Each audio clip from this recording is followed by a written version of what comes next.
Hey, hockey fans, welcome to the 7-Eleven Overtime Podcast. I'm Gino Reda. I've spent decades working the game of hockey, fortunate enough to meet some of the legends of the game, saw them come into the league, watched them shine the game. Now they've moved on to life after the game. The 7-Eleven Overtime Podcast gives us an opportunity to catch up, tell some stories, relive some great memories, and hear what they're up to today. Today's NHL legend, a three-time Stanley Cup champion, a three-time Selke Award winner, Hockey Hall of Famer, inducted in 2019, and he's the last man to captain a Canadian franchise to the Stanley Cup title. I know. We're talking about Guy Carbonneau. Guy, welcome to the show, my friend. Great to have you with us. Thanks for having me. Can you believe, Guy? That was 1993. I know. That's almost 30 years ago, and you're the last captain to hoist a Stanley Cup for a Canadian NHL team. Did you see that coming? Not really, and it's funny because about 30 years. So after 10 years in 2003, after I retired, you meet a lot of people, and some people say, "Can you believe 10 years since the Canadian teams or the Canadiens has won the Stanley Cup?" And then it went to 15, and then 20, and then 25, and now it's almost 30. So it's tough to believe. I know the league has expanded. There's 32 teams, and it's tough to win. But there's been some really good Canadian teams over the years, and it's hopefully come soon. The great thing is now you're such a rich part of the most historic franchise in NHL history. I mean, watching when you were a kid, watching some of the legends of the game playing, and then you end up not only playing for the organization, but wearing the C for the organization, raising the Stanley Cup in the organization, doing all that you did, and then behind the bench as well. Did you ever, in your wildest imaginations as a little guy growing up, thinking that you would experience every aspect of one of the most storied franchises in NHL history? Definitely not. I mean, I think like every kid in Canada and pretty much now in the world, you grow up and you have a dream. Coming from a small town east of Quebec City, hockey was really big. Canadiens was huge. That was the only game we had on Saturday night. So, the dream of being a hockey player came really early. I enjoyed being on the ice outside, playing with my friends. I was pretty good at an early age. So, you start thinking about, but thinking and doing is two different things. But as the year went by, I think the dream kept, growing. And then just one day you get a phone call on draft day, and it's the Canadian that says, you know what? Would you like to play for our franchise? I mean, we have a chance to draft you, and and don't skirt by that though, Guy. When you talk about the phone call on draft day, there is a great story behind the phone call on draft day. Listen, we've all seen the draft and the way it is now, the magnitude of it, and it's days event and televised and all the tables. Tell our audience how it was you found out and what you were doing when you were found out you were going to join the Montreal Canadiens organization. Well, first, there was no 18 years draft the year before, so I missed the draft, but I had a really good season in the Q in Chicoutimi, and like I said, the year after at 19, I got a phone call from the Canadiens. I can't remember who called me, but asked me a few questions and if I was interested in playing with the Canadiens, and that was it. I mean, that was the only pretty much phone call I had from anybody. That was the intense interview process. Exactly. And then the day of the draft, like you said, there was nobody called me to go whatever. I think the draft was in Montreal, but I didn't get any phone call. I was in Chicoutimi in the summer, and I was playing golf. And then there was no cell phones in those days. So I didn't have a cell phone if there was, but and after 9 holes, there were no cell phones in 1970. Exactly. No. So I went by the clubhouse, and the kid at the pro shop guys, there's somebody that wants to talk to you. I guess you got drafted by the Canadiens, and that's how I learned. That's unbelievable. Yeah. And life turned out to be pretty good with Guy Carbonneau because you end up in your first full, you played a couple of games before then, but your Yeah. first full season was 82, 83. 82. Yeah. And then in 1986, you win the Stanley Cup. At that point, did you think, man, life is good, going to be a happier. I'm going to win like 15, 20 of these things. Well, I think that's the thought that goes through everybody's mind when when you have a chance to win the Stanley Cup early in their career. I mean, being drafted this has always been a dream. Obviously, being drafted by the Montreal Canadiens was even better from a kid from Quebec. It was huge. And like I said, when I started in '82, even first training camp and second training camp, I had a chance to play a couple of games in my first 2 years. But the chance to you hear a lot about the franchise in Canadian, but like the guys like Jean Béliveau and Maurice Richard and Henri Richard and Yvan Cournoyer and Serge Savard and all those guys were always around us. They were always at the rink at the day of the game. What was that like when you're walking around the halls and there's he was unbelievable. Bro Bill? Like he was my idol as a kid growing up, and we're the same age, so I imagine it would have been similar for you. Well, I mean, obviously, and I think the kids today are really, how would I say, they have a lot of chance because they have the chance early. They come in the summer. They have a chance to go around the room. They have a chance to go around, the city, the organization. They have a little training camp where they can, get used to the ice, the dressing room. They have a chance to meet a few guys. In my days, we didn't have that. So, having a chance to come to the forum and see Jean Béliveau and Maurice Richard, and obviously, the first 5-6 times that you meet them, it's you're so nervous you don't have a chance to, you don't want to speak too much, you don't want to say the wrong things, but they're you find out that they're just normal people. They were hockey players like you. They went through the same path. They were dreamers at the beginning, and then they got drafted and they play in the NHL and they were successful. And I learned early that being a Montreal Canadian, it was not easy, but and winning was going to be part of the DNA of the team, and so there was no doubt at one point in my career that I was going to win the Stanley Cup. You never know when it's going to happen, but I've been lucky to win one. The second and third one was just icing on the cake. I appreciate what you're saying, but I remember because I was a huge fan of yours and the Montreal Canadiens organization as a kid growing up because of Jean Béliveau. He was my guy. Yeah. I saw a transition happen in you, which I thought was mind-boggling, because when you were playing Major Junior, you were ripping it up. You had way over 400 points in your 4 seasons in Major Junior. So everybody was thinking, here's a guy who's going to step into the NHL. He's a second-round draft pick of the Montreal Canadiens. He's going to be a scorer. The Habs draft you, and they send you back to junior. Yep. Now your junior eligibility is done. They send you to the A. The following year, they send you to the A again, and we're starting to wonder what's going on. Like, as somebody watching, I'm asking what's going on. As a kid growing up through this, you must have been shaking your head saying, if you guys believed in me so much to draft me, why aren't you using me? What was that like for you to go through that? Well, I mean, the thought didn't come early. I mean, obviously the dream for everybody that gets drafted, or even when you don't get drafted and have a chance to go to training camp, is to play in the NHL. And that was my huge dream. Like, I had a huge, the last 2 years in junior was, big season, especially my last one. Yeah. So, when I went to do my second training camp, I felt a lot more prepared. Obviously, coming into the NHL, playing for a team that just won 4 Stanley Cup was, and go trying to break the lineup was tough.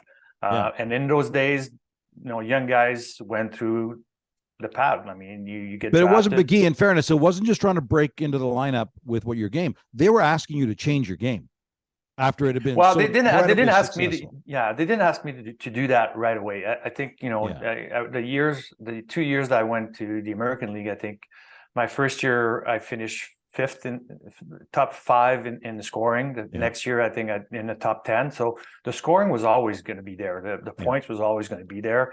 And then when I finally, I think after 2 years, I knew I could play in the NHL, and I needed to make a move. So they traded Doug Grisebrough and Doug Jarvis that year and brought Dan Dew and myself.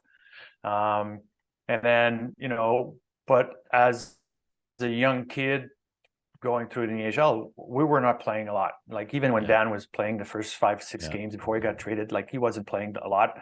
And that was no different. I was playing 5 minutes, 6 minutes a game on the fourth line. And then the second year, that's when Jacques Lemaire came in. And Jacques, being an ex-player and successful ex-player, and playing with Guy Lafleur and Steve Shutt, and not that Jacques was the Selke Trophy winner, but like he always played really, he knew how to play good defense. He knew that those two guys had talent offensively, and that he was going to have to kind of stay back a little bit, and he got his points, and that was his thinking about building a team. He knew that we had two really good offensive lines, Bobby Smith with Claude Lemieux and Matt Snaslund and guys like that, but he wanted to put a good defensive line together, and asked. And he certainly did that with you. He certainly did that with you. We're in conversation with three-time Selke Award winner Guy Carbonneau, three-time Stanley Cup champion, Hockey Hall of Famer. For me, the real drama in your career, your first Stanley Cup was spectacular. It was awesome.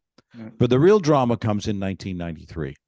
Now you got Gretzky and the Kings, the greatest offensive talent in the history of the game. Yep. And you're the guy who said, I'm going to be a defensive guy and make a good career out of that, adding your points where you're going to do that. So now you got Gretzky and the Kings in the Stanley Cup final. Game one goes horribly badly for you guys. Gretzky comes flying out of the gate. I think he had a goal. No, sorry. He had 2 goals, 2 assists, 4 points. 4 points. 4 points in the opening game. You guys lose the opening game, and now you're thinking, this is trouble. Some of the guys are thinking that, but not you. You then go have a conversation with Jacques Lemaire. What do you tell him at that point after game one, going as badly as it did, facing the greatest offensive talent in the world? Well, I always thought I had a good relationship with my coach. I think I don't know everything, but I have a lot of confidence in what I can do, and to this point, it was 9 years of good defensive hockey. I was always put in position to play against the best and being successful at it. Jacques Demers in that final thought, he wanted to put Kirk Muller's line against Gretzky. And that's and you can't say anything about it. But like I said, like he had a really big first game, and I just went to see him, and kind of told him what I thought. Like for me, being on the ice. Say what you said, because I remember the quote. Say what you said. Well, I mean, it's just if I asked him to put me against Gretzky, because you said give me Gretzky. Is that an accurate quote? Well, I don't know if I say give, but my thought was like, I've been playing defense or defensively my whole career against the best players. And if you do that, that will allow line like guys like Kirk Muller and guys like that, like John Leclerc, to be a little bit freer, like, more free on the ice.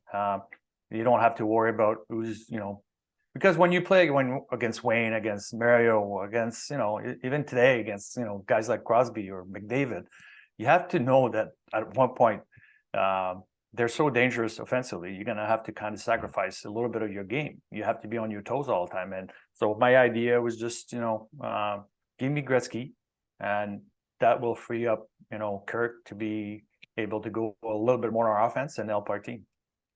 And as a reminder, I love your humility, Guy, but that turned that around, and that was an enormous part of you guys winning the Stanley Cup that year. Gretzky had 2 goals, 2 assists in game one. They didn't win another game You guys ended up winning 4 straight after that. Yeah. And Gretzky ended up with just one more goal and 3 points through those remaining 4 games of the series. And you guys win the Stanley Cup. And now, this should be pointed out, you had just been given the C after Bob Gainey stepped aside. So now you get the Stanley Cup. I think that was Gary Bettman's first time as the commissioner to award the Stanley Cup. So you get the Stanley Cup first. What was that moment like for you when you, as a Canadiens captain, get to hoist the Stanley Cup? Well, obviously, having a chance to be the first one to touch the cup, after the commissioner give it to you is kind of unreal. But like I tell a lot of people, like I said, winning one Stanley Cup was unbelievable. Having a chance to win the second and third, not only was like a great achievement, but it gave me a chance. Like after the 86 one, I don't remember a lot of things after once you got the Stanley Cup, I know I touched it. I know I skated a little bit with it. But I don't remember anything at all. Like, we didn't have, like, everything went 150 miles an hour. For sure. You were still a kid. Yeah, exactly. We were in the room. There's a lot of people. Then we were on a flight. We got the call, and you kind of wake up a couple of weeks later and say, "Oh my God! Like, I've done all this, and like, we actually won." So, like, winning in '93, it was really exciting because I was the captain. But it also gave me a perspective that was like, I was able to kind of, if you remember, I touched the cup briefly and I gave it to Denis Savard right away. And I don't think I touched it after that, except when we were back in the room, because I was so excited to see everybody that, for them was the first one. That was my joy. I really appreciated how Wayne handled that situation, though, because you ended up shutting him down. And here's a guy who was not used to losing in the Stanley Cup final. He had a tremendous amount of success there. So in 2019, you and I was fortunate enough to be a part of the broadcast of your induction to the Hockey Hall of Fame. We got to spend a lot of time that weekend. You got a very cool message from Wayne Gretzky years after the fact when he found out you were going into the Hockey Hall of Fame. Tell me what that was about and what that meant to you. Well, as much as, there's 32 teams and a lot of hockey players in the world, there's, the NHL is a pretty closed circuit. The friendship, when I started my career, there was not a lot of people that were talking to each other. Yeah, for sure. It's changed to the best. I think, you can see it now. There guys are closer together. They get traded more often, so they meet other people. The outdoor games, I've been on the board for the NHL alumni for a lot of years now, and so I have a chance to kind of meet and chat with a lot of other guys that I play against that never had a chance to talk. Wayne was one of those guys. Like, I've played a lot of hockey against him all of those years, but I never had a chance to kind of talk to him on the ice or after a game or before a game or things like that in events, because I never did the All-Star game or a game like that. But we both own a place in Idaho, so I had the chance to meet him for a long time now, and became, I don't know if we became friends, but we talked a lot more often. And obviously the surprise of that phone call from Lanny McDonald, to be inducted in the Hall of Fame was unbelievable. So you scared your wife in that phone call, eh? Yeah, scared because I started to cry and she thought something happened to somebody close to me. So, it was fun. Like, Wayne was one of those guys that reached and congratulate me on the achievement. This is just what it's all about. You do things 100 miles an hour, not thinking about what's going to happen. Like I said, a lot. Like my dream was always to be in the NHL. I wanted to play hockey when I was a kid, but nobody dreams about being in the Hall of Fame ever. You don't think about those things. Exactly. So it was speaking of Hall of Famers, we're in conversation with Hockey Hall of Famer Guy Carbonneau, three-time Stanley Cup champion. This is the 7-Eleven Overtime Podcast. I'm your host, Gino Retta. You actually came full circle with Bob Gainey because he was wearing the C while you were there with the Habs. Yep. He mentored you. Here's a guy who won 4 Selkes himself. So he was evidence of how successful you could be if you're willing to be a good checking forward. And then years after your success with the Habs, Gainey moves on to run Dallas. You had already been dealt briefly to the St. Louis Blues. Now you become available. Bob's building another Stanley Cup champion in Dallas. And one of the guys he thinks about is, I wonder what Guy's doing. What was that like to get the call to say that the Bob Gainey and the Dallas Stars want you to be a part of a team they're trying to build to become a Stanley Cup champion? Well, it happened at the right time. Like, it was a shock for me the year before when I got traded to St. Louis. I just been named. We won like Stanley Cup in '93, and I was a captain of the team. I just built a house in Montreal. I thought, like everybody that started their career somewhere, you think you're going to finish your career at the same place all the time. And so for me, it was a shock when I got a phone call in the summer to go to St. Louis. And that was the year of the lockout. So we didn't play hockey until, I think, the end of January, if I remember. Yeah. It was the end of January. Yeah. So, it was and then, I had Mike Keenan as a coach. Things were kind of iffy. Yes. Not that if everybody knows that Mike, we know Mike. We know Iron Mike. Not that I hate him. I think outside is just the connection was not really there. We didn't have that. And in the summer, just before the training camp, I think Bob Bassett broke his leg or hurt his knee. He was out for the season. And Bob, in his view, again, wanted to have a good defensive centerman. And I got a phone call from Mike Keenan. I said, listen, you do whatever you want to do, but Bob Gainey is looking for a center. He called, and if you want, I can trade you to Dallas. And I said, yes, for sure, right away. Not only I had the chance to go to a team where Bob was there, but Mike Keenan was already there. Mike Keane, there was Craig Ludwig was already there. So there was a couple guys there that, that I played with before. So that the answer was really quick.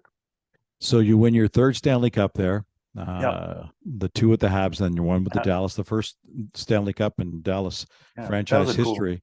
That was pretty cool. How did that team compare to the other teams? I mean, I know you knew the other guys better. You knew a lot more guys. You had been a part of the building process. But I just for personnel standpoint, how did that team compare?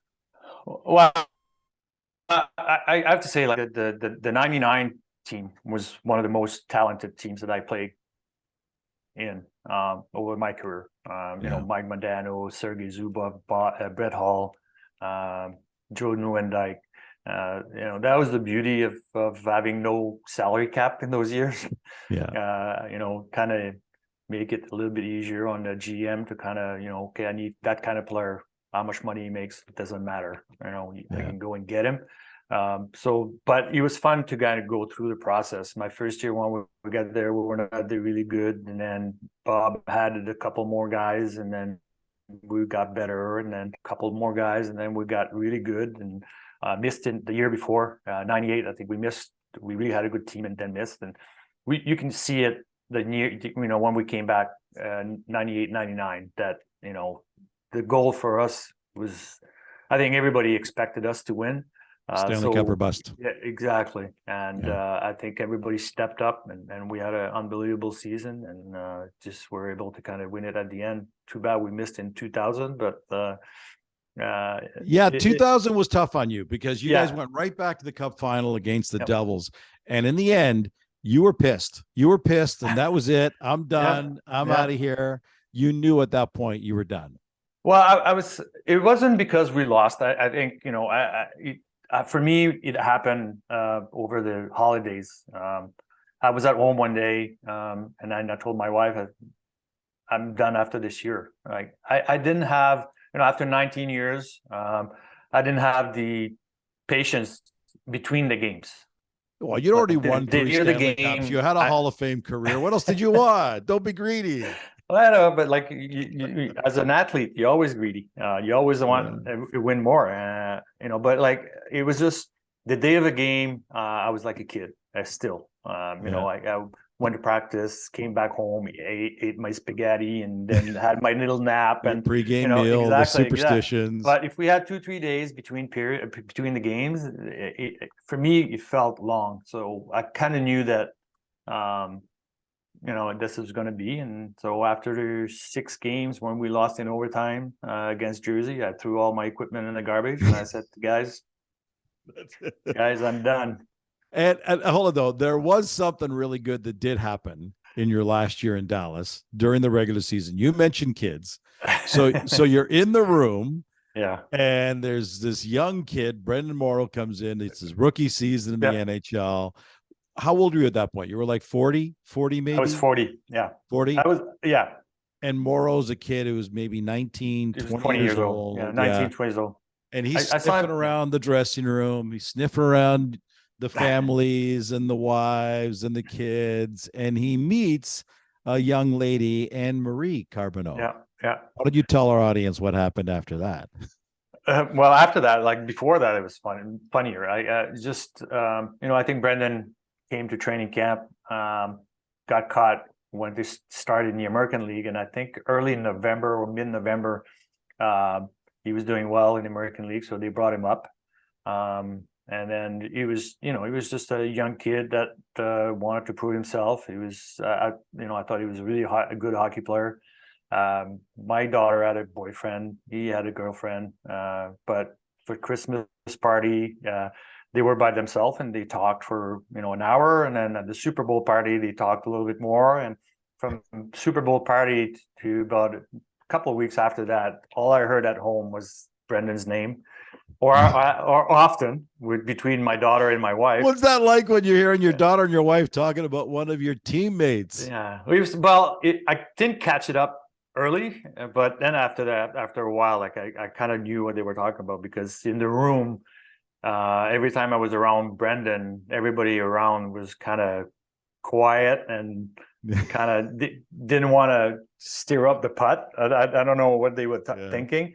So at one point, like it was just, I kind of knew that the connection was there, and I went to see him and I told him that don't worry about it. It's okay. I'm fine with it, and because I had the chance to kind of know the kid before, like for 3-4 months, and I always thought he's a good guy. Exactly. So yeah, it was an easy, and that was it. They're good guy from together Carlisle, now. Saskatchewan. Yeah, exactly. Yeah, good guy, and it's turned out to be such a great story there. Yep. So we're in conversation with Guy Carbonneau, Hockey Hall of Famer, 3-time Stanley Cup champion. This is the 7-11 Overtime Podcast. I'm your host, Gino Reda. Guy, a lot of guys, when they retire from hockey, and I've had a lot of guests on this show, Mike Modano, Marty Brodeur, Zdeno Chara, guys are like, I had a great career. I enjoyed my run, but I don't really want to be a part of the game anymore. I definitely don't want to coach. But you decided, not only did you decide you want to coach, you had a pretty successful run at that. What was it about the coaching thing that got you right after a little time off, not much time off, got you right back behind the bench? Because from 2000 to 2002, you're actually an assistant with Michel Therrien in Montreal. What was that transition? What led to that? Well, it's just being the right place at the right time, I guess. I always a good student of the game. I always kind of had, I love to kind of look at game things or videos and trying to figure out things. So I knew after my career that I want to stay around hockey. I didn't know in what capacity or what I was going to do, but I knew I wanted to stay close to the game. And after my career in Dallas, Bob was still there. I was hoping to get something, in the office in Dallas, and had a good conversation with Bob. Said, "Listen, I think I got phone calls from Montreal. They would like you to come here, and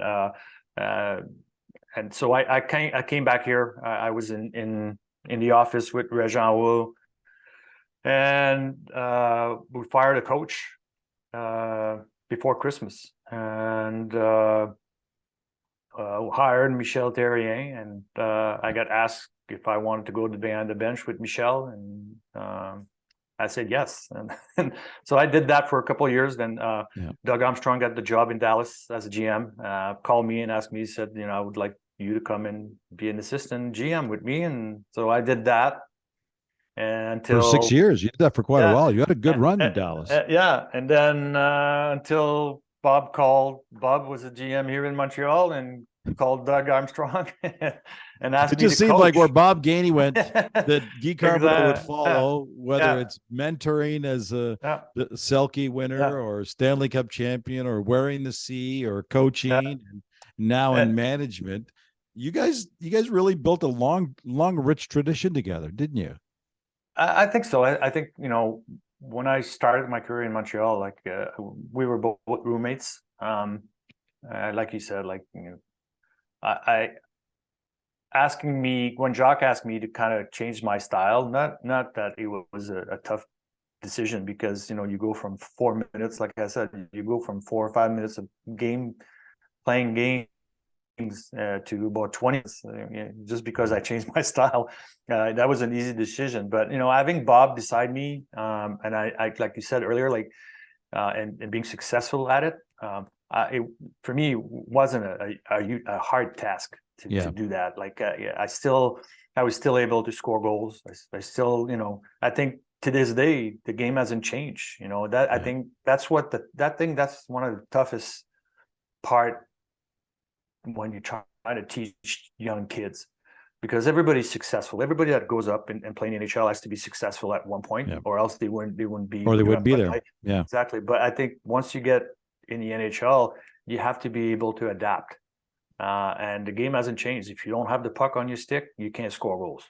So for me, it was just, I knew if I play well defensively, the chance to having the puck on my stick early and often.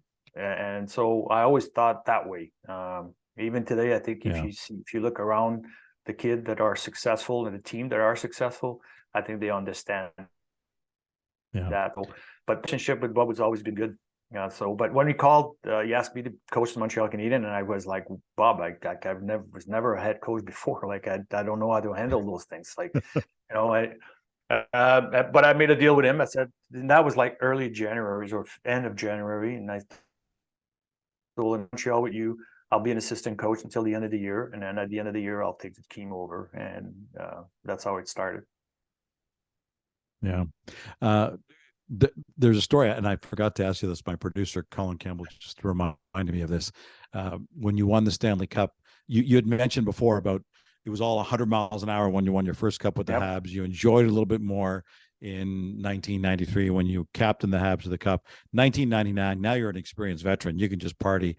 And there was a bit of a pool party where the Stanley Cup was a special guest.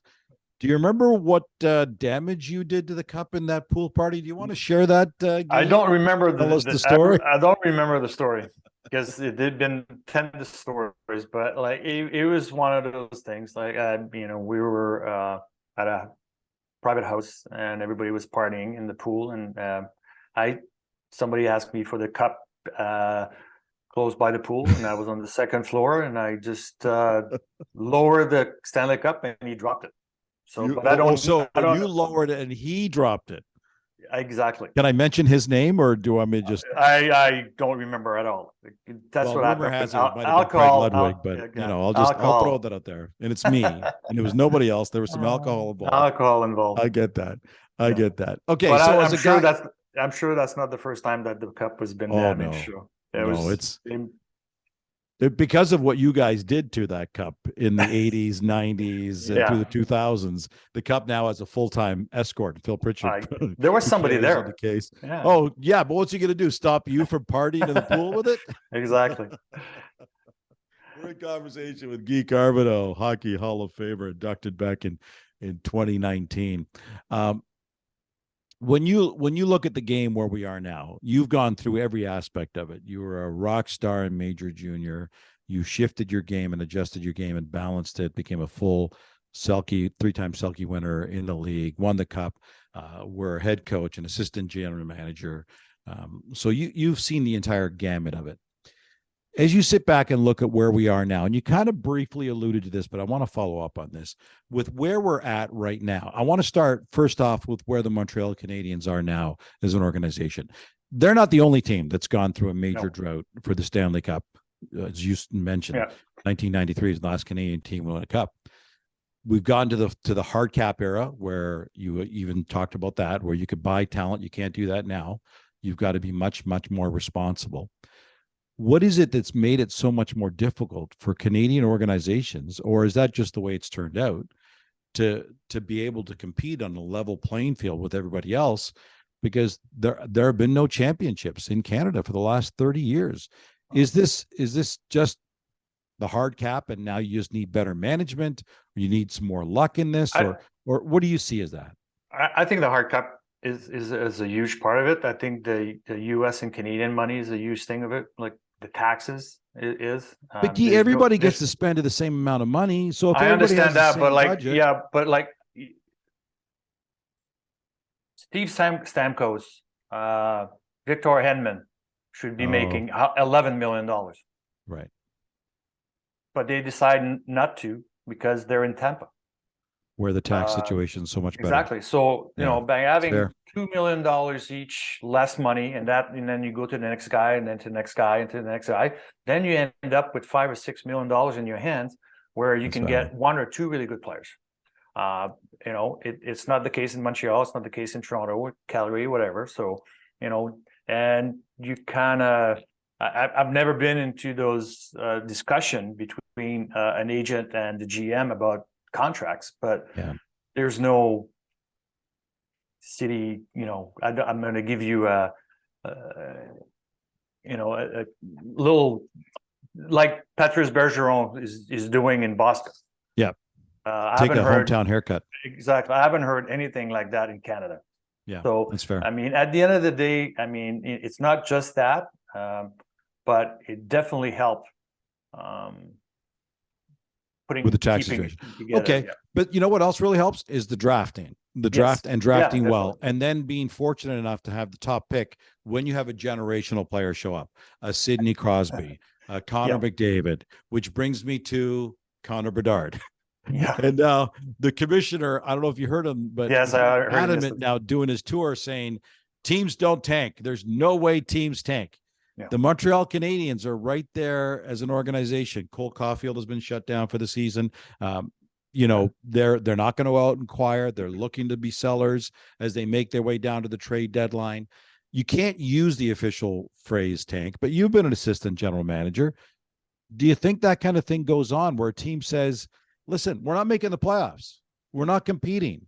So let's sell right now and put ourselves in a really good position for a guy like a Connor Bedard, put ourselves in a better position for the draft lottery where a kid like that could really affect the difference in our organization. Definitely. It's happening. It's happened over the last 100 years. And today is the same thing. It's no different.